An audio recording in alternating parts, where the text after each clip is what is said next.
brought you by Silver Pumps and Motors. Top quality और consistent performance के लिए सिर्फ सिल्वर पंप्स नाम याद रखना. తీగలాగితే డొంక కదిలినట్టు విచారణ చేసే కొద్దీ ఏపీ లిక్కర్ స్కామ్లో కొత్త పేర్లు బయటకు వస్తున్నాయి. వైసీపీకి చెందిన ఇద్దరు కీలక నేతలకు ఈ కేసులో లింక్ ఉన్నట్టుగా సిట్ గుర్తించింది. అయితే తనకేం సంబంధం లేదంటున్నారు చెవిరెడ్డి భాస్కర్ రెడ్డి. చేతనైంది చేసుకోండి, అన్నిటికీ సిద్ధంగా ఉన్నానంటున్నారు. ఇంతకీ ఈ కేసుతో చెవిరెడ్డికి ఏమిటి సంబంధం?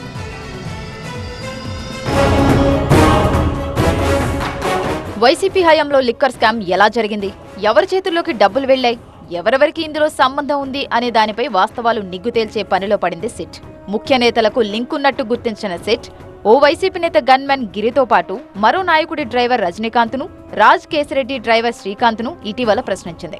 ఎన్నికల ముందు ఇద్దరు వైసీపీ ఎంపీ అభ్యర్థులకు హైదరాబాద్ నుంచి ముడుపుల మూటలు చేరవేసినట్లు గుర్తించింది. రాజ్ కేసిరెడ్డి డ్రైవర్ దగ్గర నుంచి ఆ ఇద్దరు నేతల అనుచరులు డబ్బులు తీసుకెళ్లినట్టు సిట్టు విచారణలో తేలింది. తెలంగాణలోని సూర్యాపేటలో ఈ ముడుపులు చేతులు మారాయనేది గన్మెన్ డ్రైవర్ వాంగ్మూలం సారాంశం. త్వరలోనే ఆ ఇద్దరు నేతలను సిట్టు విచారించే అవకాశాలున్నాయి.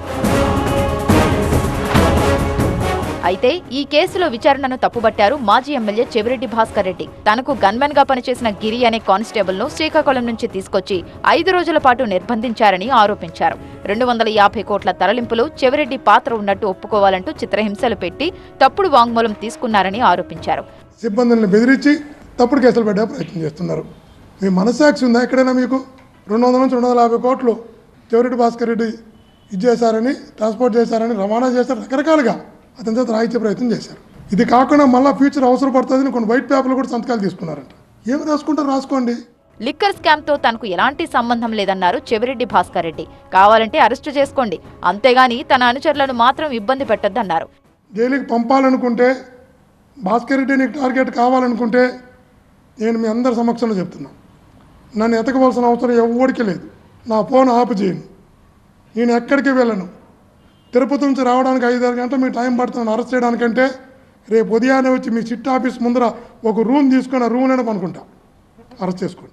కేసులు పెట్టి ఇబ్బంది పెడితే భయపడేది లేదన్నారు ఆయన. తప్పు చేసే అధికారులకు శిక్ష తప్పదని హెచ్చరించారు. ఇక్కడ గుర్తుపెట్టుకోండి, డీజీపీ గారు, చేసే ప్రతి తప్పుకి భగవంతుడు ఆలోచిస్తుంటాడు. మీరు తీసుకునే ప్రతి నిర్ణయాన్ని భగవంతుడు ఆలోచిస్తుంటాడు.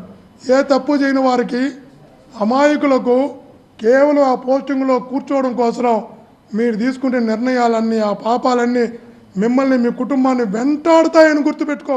లిక్కర్ వల్ల తన కుటుంబం ఎంతో నష్టపోయిందన్నారు. లిక్కర్ అంటేనే తనకు ఎంతో భయం అన్నారు. అలాంటి లిక్కర్ డబ్బును తాను పొరపాటును కూడా ముట్టుకోనన్నారు. తప్పుడు కేసులు పెట్టి తనను ఇరికించే ప్రయత్నం చేస్తున్నారని ఆరోపించారు ఆయన.